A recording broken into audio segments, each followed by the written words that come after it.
Բարև ձեզ հարգելի դիտողներ, YouTube-յանի Մալիք հետերում զրուցելու եմ ԱԺԲ-ի համակիր Վահե Գասպարյանի հետ, ցանկության դեպքում կարող եք բաժանորդագրվել YouTube-յանի Մալիքին։ Բարև ձեզ, պարոն Գասպարյան։ Բարի օր, ողջունում եմ։ Պարոն Գասպարյան, դուք ինչպես եք մեկնաբանում ներհայաստանյան զարգացումները, մասնավորապես Բարգավաճ Հայաստան կուսակցության ղեկավար Գագիկ Ծառուկյանի շուրջ տեղի ունեցող։ Ներհայաստանյան զարգացումները մեկնաբանելու համար պետք է հասկանալ ինչ է կատարվում աշխարհում եւ մեր տարածաշրջանում, որտեղ այնինչ տեղի է ունենում Հայաստանում,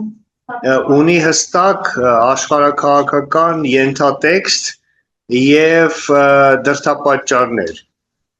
Մի քիչ հեռվից, եթե թույլ տաք գալով պատասխանեմ ձեր հարցին, որտեղ սա շատ կարեւոր է, ես չեմ ուզում մենք մակերեսորեն վերլուծենք այս ամեն ինչը,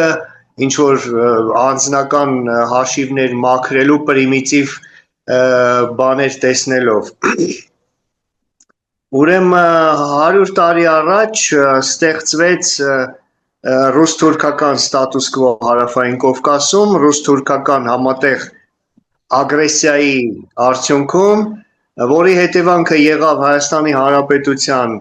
օկուպացիան, բռնակցումը եւ տարածքների բաժանումը ռուսների եւ թուրքերի եւ Ադրբեջանի միջև կնքվեց Մոսկովյան պայմանագիրը եւ այլն։ Եվ 100 տարի Հարավային Կովկասը ռուսների եւ թուրքերի ազդեցության գոտի էր եւ գլխավոր մեծամասամբ իհարկե ռուսների 44 օրյայից հետո ռուսների թույլտվությամբ թուրքերը նաեւ մտան Հարավային Կովկաս եւ արևմուտքը հնարավորություն չուներ խառնվելու Հարավային Կովկասի գործերի մեջ։ Իրանին դա թույլ էր տրվում անել այնքանով, որքանով այդ միջամտությունը Իրանի չպիտի հակասեր ռուս-թուրքական պայմանագրին, Մոսկվայի պայմանագրի ոգուն եւ տրամաբանությանը։ Արցախի առաջի պատերազմի ժամանակ, երբ որ մեզ հաջողվեց ազատագրել Հայաստանի Հանրապետության Արցախի մարզը, Մոսկվայի պայմանագրով ստեղծված ստատուս կվոն մասամբ խախտվեց եւ նժարը մի քիչ թեքվեց դեպի հայկական կողմը։ 2018 թվականին Ռուսաստանը, Թուրքիան եւ Ադրբեջանը կյանքի կոչեցին Նիկոլ Փաշինյան պրոյեկտը խախտված այդ ստատուս կվոն վերականգնելու նպատակով։ Ռուսաստանը դա ուզում էր շատ ավելի շուտ անել Լավրովի պլանի կյանքի կոչումով, բայց ապրիլյան քարորիայի պատերազմի ժամանակ դա չհաջողվեց 16 թվականին հայտնի պատճառներով եւ 2020 թվականին Նիկոլ Փաշինյանի անմիջական մասնակցությամբ տեղի ունեցավ դավադիր 44 օրյա պատերազմը, որին հաջորդեց ուրեմն Պուտինի հեղինակած նոյեմբերի 9-ի հայտարարությունը, համաձայն որի Զանգեզուրի միջանցքը անցնում է ՖՍԲ-ի վերահսկողության տակ, 9-րդ կետը հենց դրա մասին է,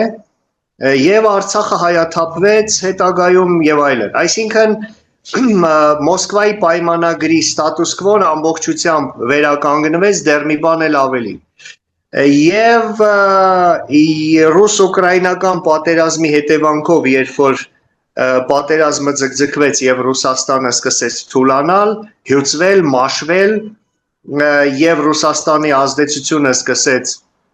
սրընթաց նվազել, նաեւ Իրանի վերջի զարգացումները եւ Եվրամիության եւ Հնդկաստանի ռազմավարական պայմանագիրը եւ Իսրայել-Թուրքիա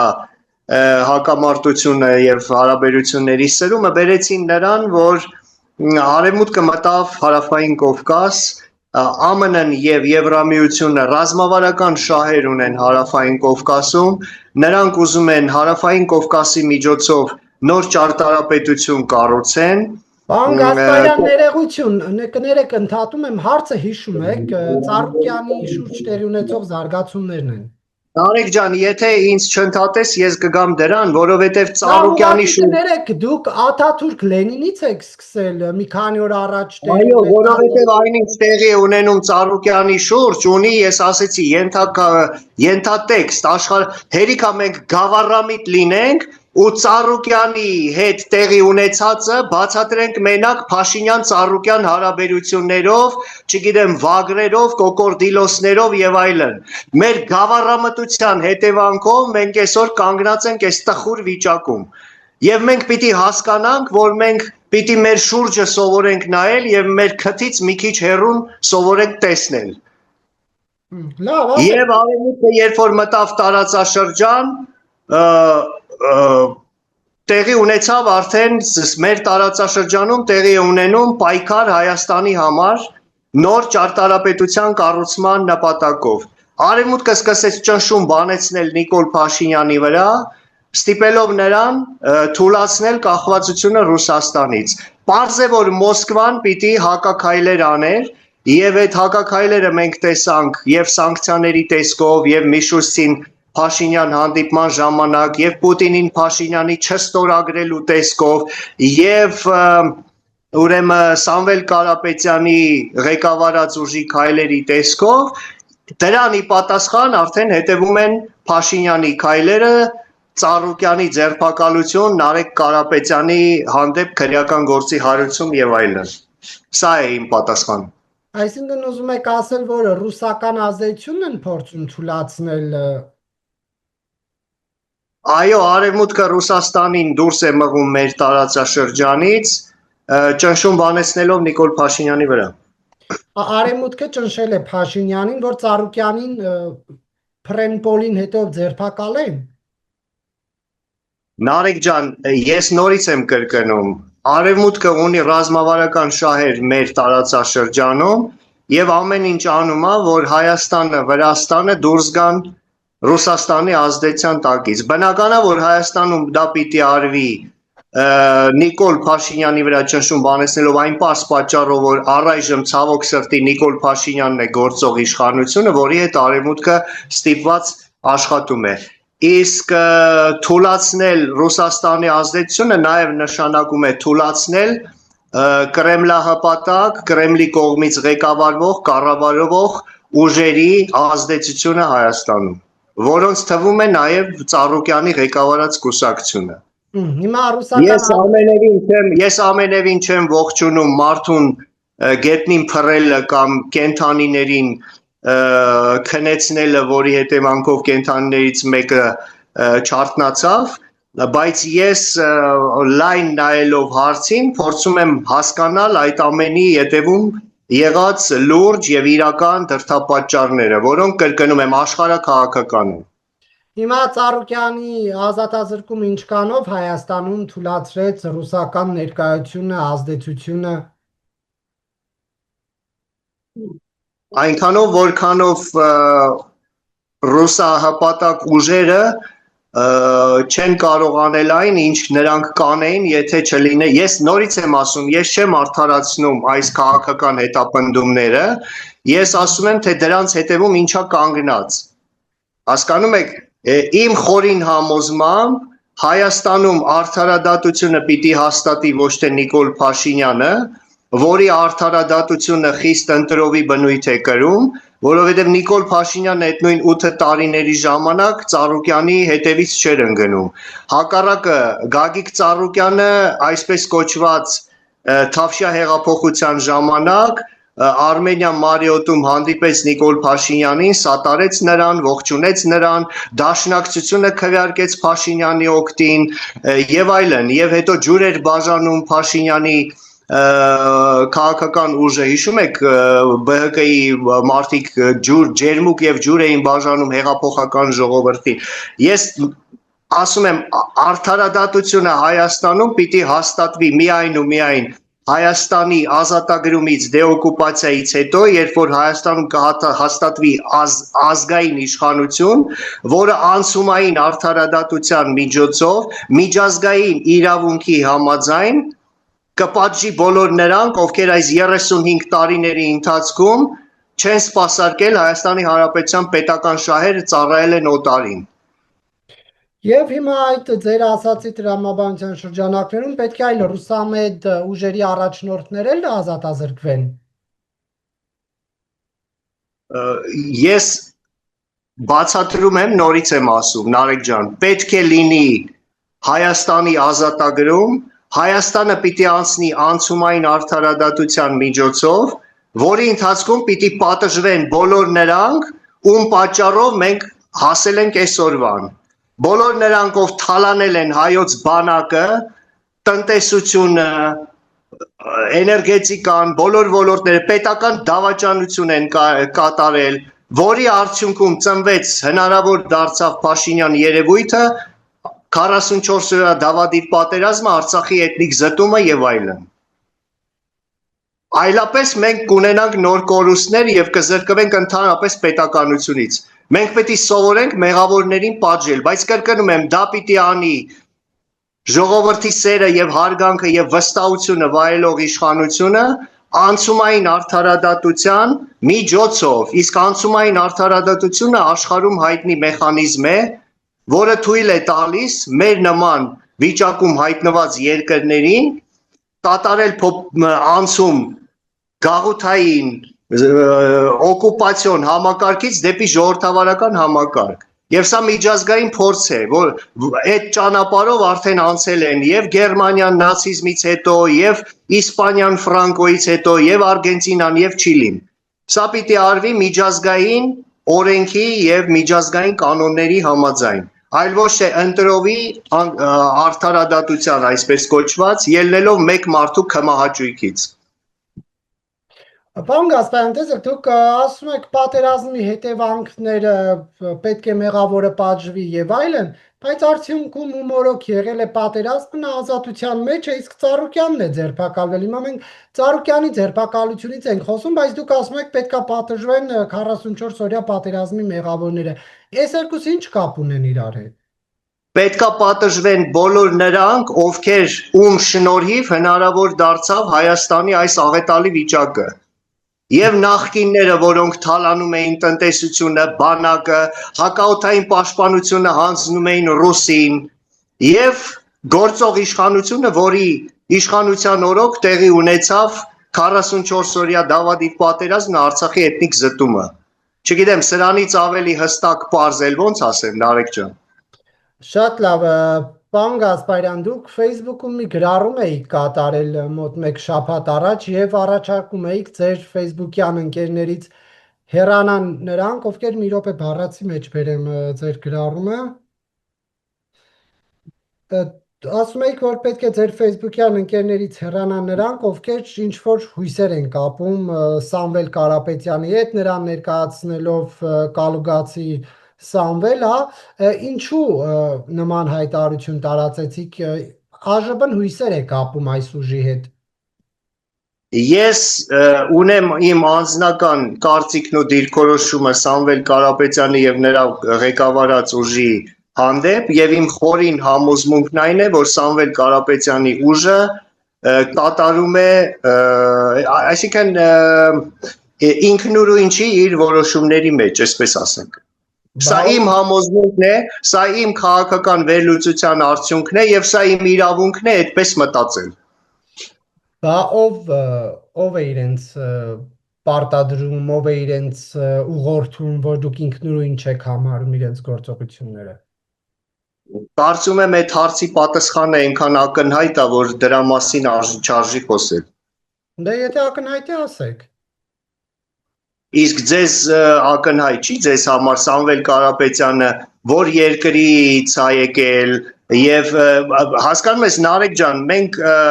35 տարի ջայլամի քաղաքականություն ենք վարել։ Եվ մարդը եթե եկել է եւ ուզում է այստեղ փոփոխություններ անի, ինքը լրիվ ուրիշ կերպ պիտի վարվեր։ Իմ խորին համոզմամբ։ Հիմա այդ մարդը, որը որ ներկայանում է որպես ազգային ուժ, խոսում է Ռուսաստանին դիմելու մասին, սանկցիաները հանելու համար, խոսում է ինչ-որ տրիգերների մասին, այն դեպքում, երբ որ այդ տրիգերները կարող էին արդեն մի քանիսը կարող էին լինել, օրինակ, երբ որ Նիկոլ Փաշինյանը գիշերը իրան հայտարարում է հաղթած վարչապետ, երբ որ հաշվել են ընդամենը ձայների 10%-ը, այդ թվում Երևանի ձայները դեռ հաշված չէին։ Արդյոք ընդդիմության համար դա արդեն բավարար տրիգեր չէր ժողովրդի դժգոհության ալիքը բարձրացնելու, կամ այդ նույն Ծառուկյանի հետապնդումը, եթե նրանք միասին ընդդիմությունն են ներկայացնում։ Հասկանում եք, բոլորը ամեն ինչ գիտեն,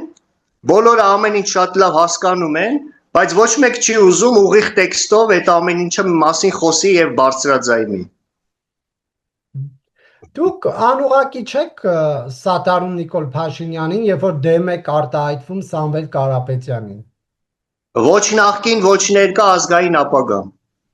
Դե հիմա պետքա լինի, չէ՞, հա, լավ գաղափար է, բայց ոչ նախկինները, ոչ ներկաները, ոչ նախկինների ու ներկաների այդ փոխկապակցվածները, բայց ուր է այդ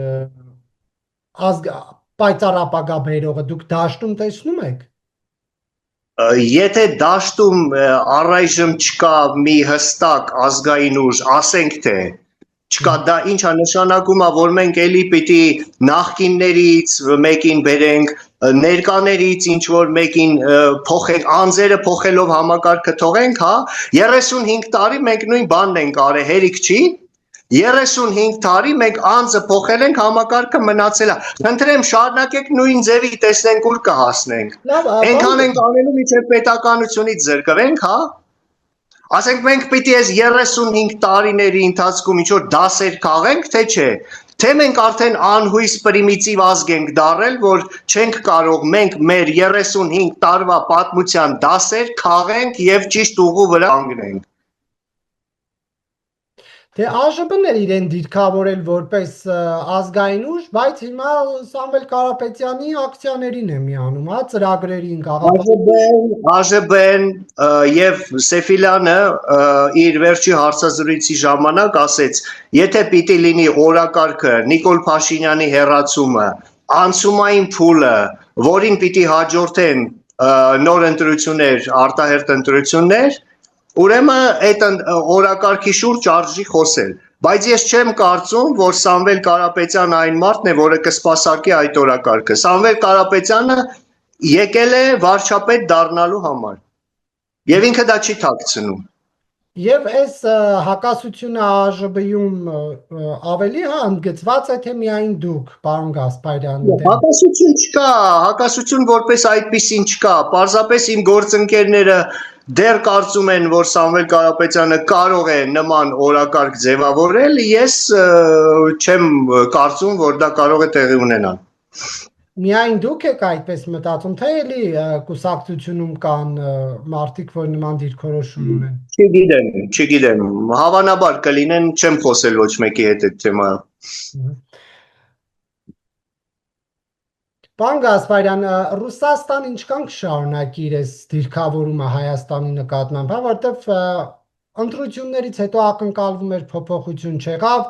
Նիկոլ Փաշինյանի այց եղավ Ռուսաստան, հանդիպում վարչապետի հետ էլի փոփոխություն չտվեց, Ռուսաստանից ապրանքները գալիս են, Հայաստանից չեն գնում։ Ուրեմն էլի հերվից գալով կպատասխանեմ քո հարցին ու խնդրում եմ ինձ չընդհատես։ Վերջին 96 ժամերի ընթացքում հուլիսի 6-ին, 7-ին, 8-ին եւ 9-ին Ուկրաինան ոչնչացրել է Ռուսաստանի Օմսկի նավթամշակման գործարանը խոշորագույն 22 միլիոն տոննա տարեկան մշակող, Սարատովի, Նիժնեկամսկի, Կիրիշի, Իլսկի եւ Մոսկվայի նավթամշակման գործարանները, Կրասնոդարի մարզի գազամղիչ կայան, 50 տանկերներ, ռազմական օդանավակայան Վորոնեժի մարզում, նավթաբազա Տվերում, Սարատովում, Ազովում, ուրեմն նավահանգստային տերմինալ Տագանրոգում եւ Ազով օպտիկա-մեխանիկական գործարան 96 ժամերի ընթացքում Կրասնոդարի մարզում ուրեմն արդեն հացահատիկի բերքը չեն կարողանում հավաքել, որտեղ տրակտորների համար սալարկա չկա, նոր կարդացի, որ հարավային ճակատը Զապորոժիայի փլուզման շեմին է կանգնած եւ ռուսական բյուջեի դեֆիցիտը ժամ առ ժամ աճում է։ Ռուսաստանում մոտակա շաբաթներին տեղի կունենան եւ ռուս-ուկրաինական ճակատում այնպիսի զարգացումներ, որ Ռուսաստանը չի կարողանա այլևս անել այն, ինչ անում էր Հայաստանում եւ մնացած հետխորհրդային այսպես կոչված երկրներում վերջին տարիներին։ Էնպես որ եկեք ավելի սթափ նայենք, վերջապես սովորենք հետևել բացի ներքաղաքական հայաստանյան զարգացումներից, նաև նայել մեր շուրջը եւ ըստ դրա կարողանալ ճիշտ հաշվարկներ անել եւ ճիշտ դիրքավորվել։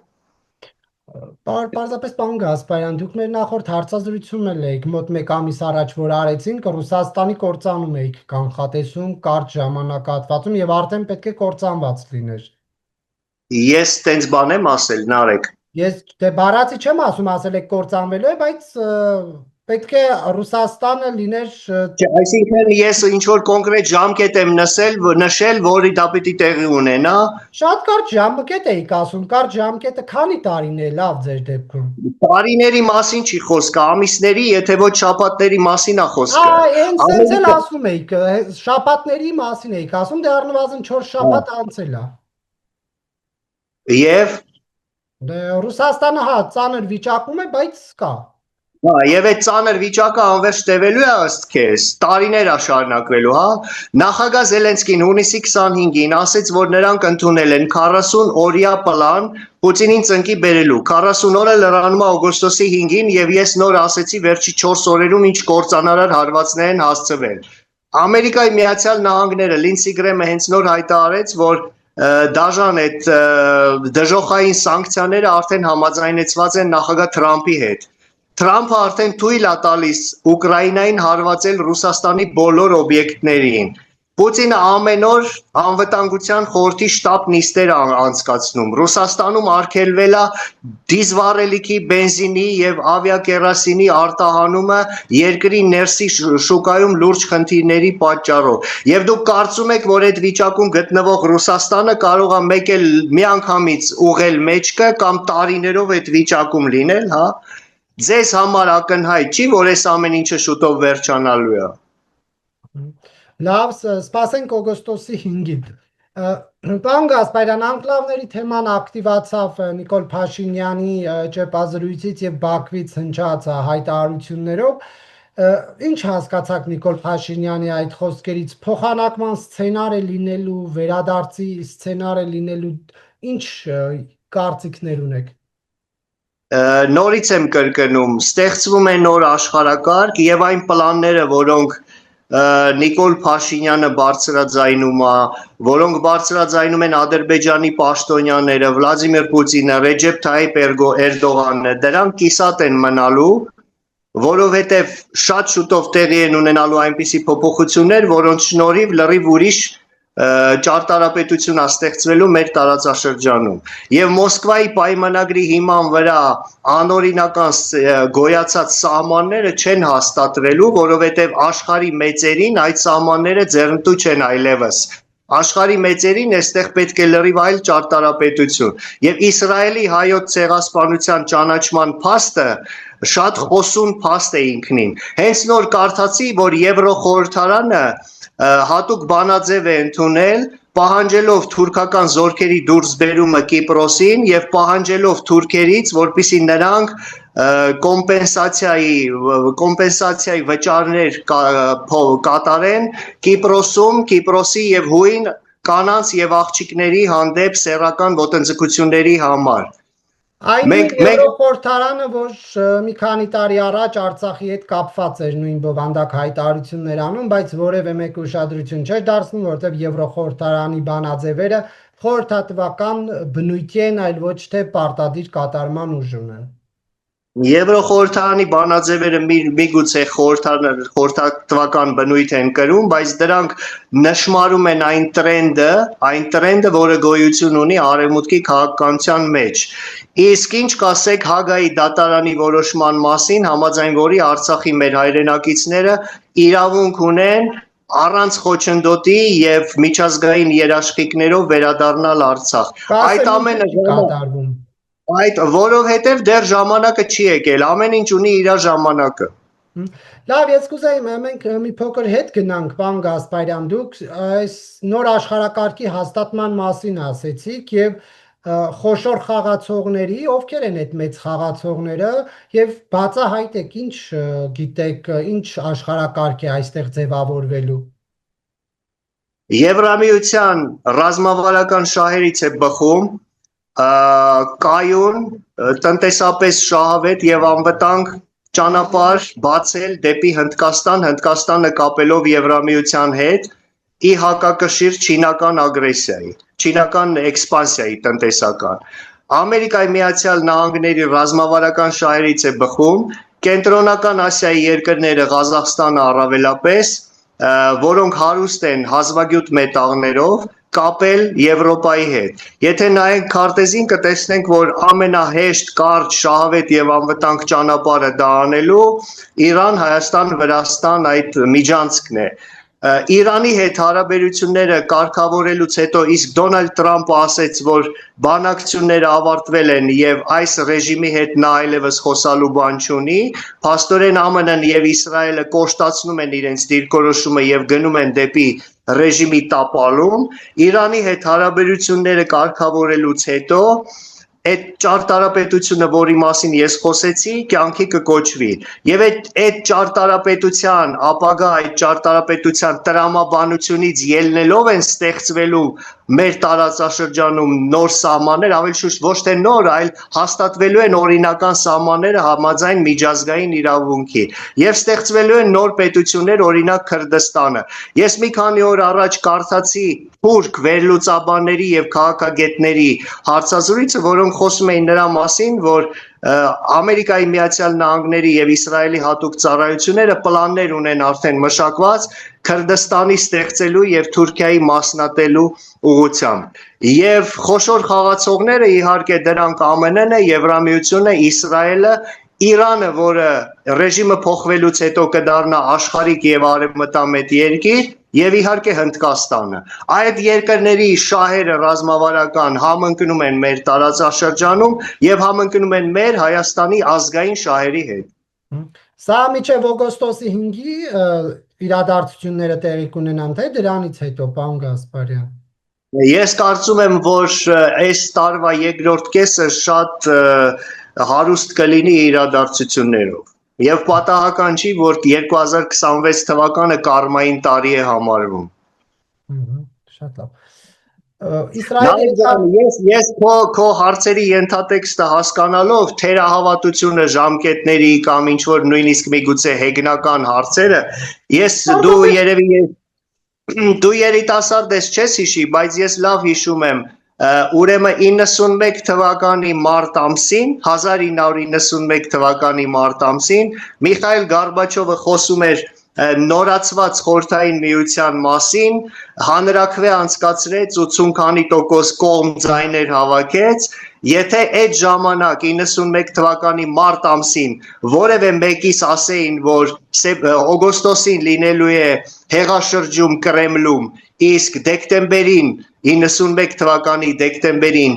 Կրեմլի վրայից կիչեցվի խորհրդային միության դրոշը, մենք էլի կծիծաղեինք եւ կհեգնենք, բայց այդ ամեն ինչը տեղի ունեցավ։ Էնպես որ եկեք այդքան էլ թերահավատ չլինենք, այն ինչ որ մի անգամ արդեն մեր աչքի առաջ տեղի է ունեցել, կրկնվելու է այս անգամ նույն Ռուսաստանի հետ, շատ ավելի այսպես դաժան եւ շատ ավելի турբուլենտ ձևով եւ իրենք ռուսները արդեն խոսում են Ռուսաստանի մասնատման, փլուզման մասին եւ խոսում են նրա մասին, որ շատ շուտով Ռուսաստանում կրկնվելու են 1917 թվականի դեպքերը։ Ուրեմն այդ սոցիալական բունտ ինչու տեղի չունենում, եթե բենզինի խնդիր ունեն, այլ սերվիսը կաթվածար վիճակում է, ինչի այդ բունտը տեղի չի ունենում։ Այ երևում է, որ դու չես հետևում Ռուսաստանին։ Ի գիտություն քեզ ասեմ, որ Ռուսաստանի բոլոր մարզերում Մոսկվան ներառյալ կիլոմետրանոց հերթեր են բենզինի ավտո լցակայանների մոտ, մարդիկ իրար ծեծում, դանակահարում են բենզինի համար։ Այդ սոցիալական բունտը պետության, իշխանության դեմ է լինում, ոչ թե միջանձնային կռիվ բանի համար, բենզինի հերթի համար։ Սոցիալական բունտ դասական ձևով հեղափոխություն Ռուսաստանում չի լինի, որովհետև չկա հեղափոխական ուժ, որը կղեկավարի այդ հեղափոխությունը, բայց կլինի քաոս, ռուսկայ սմուտը, իրանք ռուսները այդ բառը ունեն, եւ քաղաքացիական պատերազմ, քաոս, տնտեսական կոլապս, բանկային ճգնաժամ, ռազմաճակատի փլուզում եւ այլն, որը ի վերջո կհանգեցնի երկրի մասնատման։ Արդեն իրենք ռուսները խոսում են եւ ասում են, թե որ երկրներ, որ ժողովուրդները կազատագրվեն ռուսական լծից, թաթարները, չեչենները, դաղստանցիները, բաշկիրները։ Այդ ամեն ինչը մենք տեսել ենք 90-ականների սկզբին, Թաթարստանը այն ժամանակ անկախություն հռչակեց, Չեչնիան, Եվ ճնշվեցին Մոսկվայի կողմից միանգամից։ Ճնշվեց Մոսկվայի կողմից, որովհետև այն ժամանակ Արևմուտքը Ելցինին օգնեց, որ նա ճնշի դրանց բոլորին եւ Ռուսաստանը պահպանվի իր այդ սահմաններով, որտեղ Արևմուտքը հավատաց Ելցինին, որ Ռուսաստանը այլևս սպիտակ պուպուշ դեմոկրատական երկիր է, հիմա Պուտինին էլ ոչ մեկ ոչ հավատալու է, ոչ էլ օգնելու է։ Այնպես որ հիմա Ռուսաստանը մասնատվելու է արդեն վերջնական։ Բարերս հիշեք, կարող եք հիմա ինձ հեգնել, չհավատալ, ծիծաղել, բայց իմ բարերը հիշեք եւ հետո որ լինի բոլորդ կասեք, որ ես ճիշտ էի։ Ես պարոն Գասպարյան, ոչ ծիծաղում եմ, ոչ հեգնում եմ, ես զուտ հարցերը թեգնական են, հարցերը թեգնական են։ Ասում եք Ռուսաստանը կործանվելու է շուտով, այդ շուտով բառը ինձ մոտ հետաքրքրություն է առաջացնում եւ ես ուզում եմ իմանալ այդ շուտովը երբ է, կամ որ ասում եք այստեղ սահմանները փոխվելու, ուշագրավ բան եք ասում, շուտով բառը պատմության մեջ նշանակում է մի ամիսներ կամ 1 տարի, 2 տարի, որը պատմության համար ակնթարթ է։ Եթե քո համար շուտով նշանակում է 5 ժամ կամ 5 օր, ապա ասեմ, որ պատմության մեջ այդպես չի։ Սա մեկ եւ երկրորդը Ռուսաստանի կործանման մասին Վահե Գասպարյանը չի խոսում միայն, այլ բոլորն են խոսում։ Շատ լավ, պարոն Գասպարյան, եւ վերջում դուք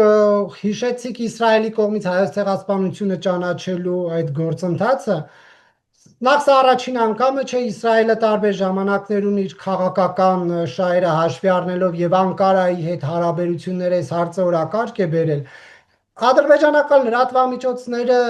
հայտնեցին նաև, որ Բաքվին հաջողվել է այդ գործընթացը կասեցնել, այս մասով ինչ կասեք։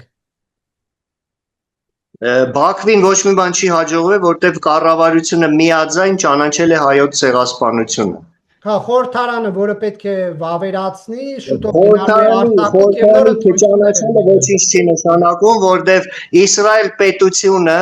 խորհրդարանական երկիր լինելով կառավարությունն է որոշում երկրի արտաքին քաղաքականությունը եւ միայն կառավարության միաձայն ճանաչումը արդեն նշանակում է, որ Իսրայել պետությունը ճանաչել է հայոց ցեղասպանությունը։ Սա մեկ, երկրորդը Բենյամին Նեթանյահուն ասեց, որ Իսրայելը թույլ չի տա Օսմանյան կայսրության վերականգնումը, ինչի մասին խոսում է ուրեմն Էրդողանը։ Մի քանի օր առաջ Հունաստանը եւ Իսրայելը համատեղ ռազմաօդային զորավարժություններ անցկացրեցին եւ արդեն բոլորը խոսում են Իսրայել-Թուրքիա հակամարտության եւ պատերազմի մասին։ Դուք կարծում եք, որ այս իշխանությունը Իսրայելի կհասցնի գործընթացը վերջնականացնել։ Կնեսետին ճանաչումը նկատի ունես։ Հա։ Կապրենք, կտեսնենք։ Որտեվ Արցախուրդ է գնացել, հետո աշնանն էլ նոր ընտրություններ են։ Կապրենք, կտեսնենք։ Բայց կրկնում եմ, որ կառավարության միաձայն ճանաչումը արդեն նշանակում է, որ Իսրայել պետությունը ճանաչել է հայոց ցեղասպանությունը։ Եվ Հայաստանի լռությունը այս իրադարձությանը ինչպես եք բացատրում։ Նիկոլ Փաշինյանը ասաց, պետք չի զենքայնացնել հայոց ցեղասպանության հարցը։ Զենքայնացնել, չգիտեմ նա ինչ նկատի ուներ, բայց Նիկոլ Փաշինյանը քանի որ վարում է թրքամետ քաղաքականություն, բնական է, որ նա չպիտի ողջունի Իսրայելի կողմից հայոց ցեղասպանության ճանաչումը։ Իմ համար դա ամենևին զարմանալի չէր, դա լրիվ տեղավորվում է Փաշինյանի ղեկավարած կառավարության վարած քաղաքականությանը, ավելին ասեմ, Հայաստանը ճանաչել է Պաղեստինի անկախությունը, որը Իսրայելի եւ Ամերիկայի Միացյալ Նահանգների սրտով չի։ Փաշինյանը վարում է պարտվողական քաղաքականություն, Հայաստանը քայլ առ քայլ տանելով վիլայեթացման, հիմա ինքը խոսում է սահմանադրությունը փոխելու մասին, անկլավների մասին եւ այլն, բայց ես կրկնում եմ, ժամանակի պատմական իրադարձությունները բերելու են հանգեցնելու են նրան, որ շատ շուտով չեկիստական ռեժիմի տապալումից հետո Ռուսաստանի եւ Իրանի հետ հարաբերությունները կարգավորելուց հետո Արևմուտքին Հայաստանում հակաթուրքական իշխանություն ձեռնտու կլինի եւ Արևմուտքը կուզենա Հայաստանում տեսնել լրիվ այլ որակի իշխանություն։ Շնորհակալություն, պարոն Գասպարյան, հարցազրույցի Ես եմ շնորհակալ։